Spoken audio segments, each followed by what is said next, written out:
નમસ્કાર. જિલ્લા શિક્ષણ અધિકારીની કચેરી બનાસકાંઠા પ્રેરિત ગણિત સફળતાના પંચામૃતમાં આપ સર્વેનું સ્વાગત છે. વિદ્યાર્થી મિત્રો, આજે આપણે વિભાગ C ના માળખા વિશે આ વિડીયોમાં સમજ મેળવીશું.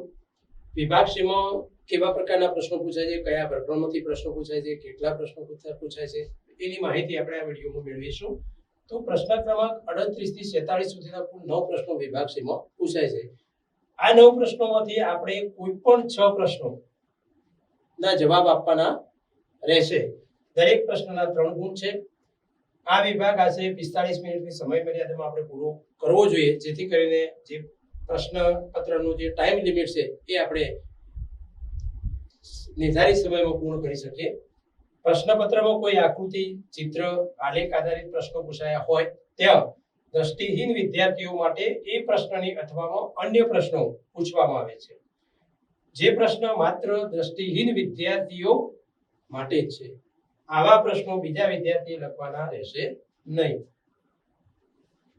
હવે ધોરણ 10 ની અંદર ગણિતની અંદર બેઝિક ગણિત અને સ્ટાન્ડર્ડ ગણિત બે વિકલ્પ વિદ્યાર્થીઓ પસંદ કરવાના હોય છે. તો સૌપ્રથમ આપણે બેઝિક ગણિત માટે પ્રકરણ વાઇઝ કેટલા પ્રશ્નો પૂછાય છે તેની આપણે સમજ મેળવીશું. તો પ્રકરણ 3 દ્વિચલ સુરેખ સમીકરણ યુગ્મ. વિદ્યાર્થી મિત્રો, આ પ્રકરણમાંથી આપણને બે પ્રશ્નો પૂછાય છે, જેમાં સમીકરણ સુસંગત છે કે કેમ, સમીકરણનો ઉકેલ શોધો અથવા કોઈ કોયડાનો ઉકેલ મેળવો. આ પ્રકારના બે પ્રશ્નો આપણને પૂછાય છે. તો કોઈ પણ બે પ્રશ્નો આ પ્રકારના આપણને પૂછાય છે એ આપણે ધ્યાનમાં રાખીશું. પ્રકરણ 5 સમાંતર શ્રેણી. આ પ્રકરણમાંથી સૂત્ર આધારિત આપણને એક પ્રશ્ન પૂછાય છે. સમાંતર શ્રેણીમાં n મું પદ શોધો, પ્રથમ પદ શોધો અને સામાન્ય તફાવત શોધો, અથવા શ્રેણીનું છેલ્લેથી 5મું કે 10મું પદ શોધો, અથવા શ્રેણીનો સરવાળો કરો. એવા પ્રશ્નો આ પ્રકરણમાંથી પૂછી શકાય છે. પ્રકરણ 7 યામ ભૂમિતિ. તો આ પ્રકરણમાંથી સૂત્રનો ઉપયોગ કરીને ગણતરી કરો. એવા બે દાખલા આપણને પૂછાય છે. ત્યાર પછી પ્રકરણ 10 વર્તુળ.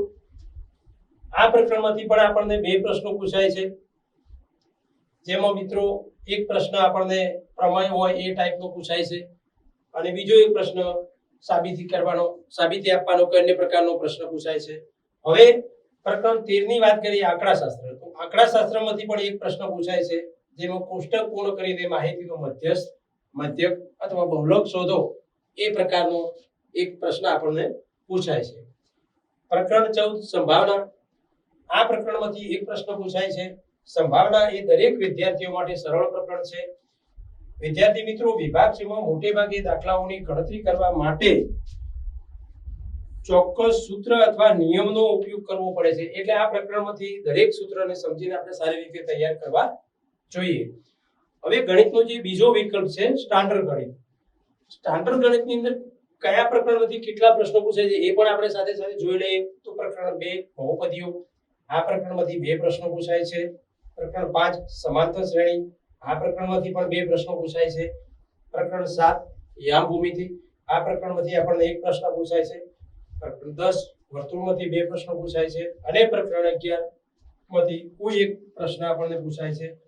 પ્રકરણ 14 માંથી પણ એક પ્રશ્ન સ્ટાન્ડર્ડ વિભાગમાં પૂછાય છે. આમ કરી અને કુલ 9 પ્રશ્નો પૂછાય છે, જે પૈકીના કોઈ પણ 6 પ્રશ્નો આપણે લખવાના હોય છે. હવે મેં વાત કરી એ પ્રમાણે કે કોઈ પણ વિભાગ C નો પ્રશ્ન લખવા માટે, દાખલો ગણવા માટે આપણે કોઈ ચોક્કસ નિયમ કે સૂત્રનો ઉપયોગ કરવાનો થતો હોય તો આપણે એક ઉદાહરણને પ્રવૃત્તિથી સમજીએ. પ્રકરણ 3 દ્વિચલ સુરેખ સમીકરણ યુગ્મ. આ પ્રકરણની અંદર એક કોષ્ટક આપેલું છે 3.1. આ કોષ્ટકની અંદર તમે જોઈ શકો છો કે અહીંયા ગુણોત્તરની સરખામણી, બેઝિક સ્વરૂપ, સમીકરણ સુસંગત છે કે કેમ અને આલેખાત્મક રજૂઆત. તો આપણે આને જ્યારે ગોખવા જઈશું તો એ ગોખેલું આપણને યાદ રહેશે નહીં લાંબો સમય. તો આપણે કેવી રીતે આ કોષ્ટકને યાદ રાખવું? તો વિદ્યાર્થી મિત્રો, આપણે અહીંથી યાદ રાખીશું તો ભૂલ થશે. આપણે આમ સમજીએ, આકૃતિના આધારે આપણે એનો સુસંગતતા, બેઝિક સ્વરૂપ અને ગુણોત્તરની સરખામણી વિશે જોઈશું તો આપણને સારી રીતે યાદ રહેશે. એ માટે આપણે એક પ્રવૃત્તિ કરીએ. માનો કે આ મારી પાસે બે પેન છે, તો આપણે આને બે રેખાઓ સમજીશું. તો રેખા L અને રેખા M. માનો કે આ બે રેખાઓ કોઈ એક બિંદુએ છેદે છે તો આપણે અહીંયા જોઈ શકીએ છીએ કે આ બંને રેખાઓનું છેદ બિંદુ એક અને માત્ર એક જ છે. એનો અર્થ એમ થયો કે આ રેખાઓ એક બિંદુ છેદે છે તો આનું બેઝિક સ્વરૂપ આવશે એ અનન્ય ઉકેલ આવશે. સમીકરણ સુસંગત. વિદ્યાર્થી મિત્રો, સુસંગતનો અર્થ થાય છે કે જે સમીકરણ યુગ્મનો ઉકેલ મળતો હોય તો એવા સમીકરણોને સુસંગત કહેવાય. આ સંજોગોમાં એના ગુણોત્તરો છે a1/a2 is not equal to b1/b2. આ કન્ડિશન થશે. નંબર 2, હવે રેખાઓ સંપાતી હોય. સંપાતીનો અર્થ થાય છે બંને રેખાઓ એક જ છે. માનો કે આપણે આ બે રેખાઓ અલગ અલગ છે, એ કોઈ એક જ રેખા છે એમ સમજીશું. બે રેખાઓ એક જ છે તો આના જે છેદ બિંદુ છે એ અસંખ્ય થશે. ઘણા બધા છેદ બિંદુઓ મળવાના આપણને, અને અસંખ્ય છેદ બિંદુ થશે તો આના ઉકેલ પણ આપણને અસંખ્ય મળશે. સમીકરણ સુસંગત અને અવલંબી બનશે. અવલંબીનો અર્થ થાય છે જે સમીકરણ યુગ્મના એકથી વધારે ઉકેલ મળતા હોય, અસંખ્ય ઉકેલ મળતા હોય એવા સમીકરણોને અવલંબી સમીકરણ કહેવાય.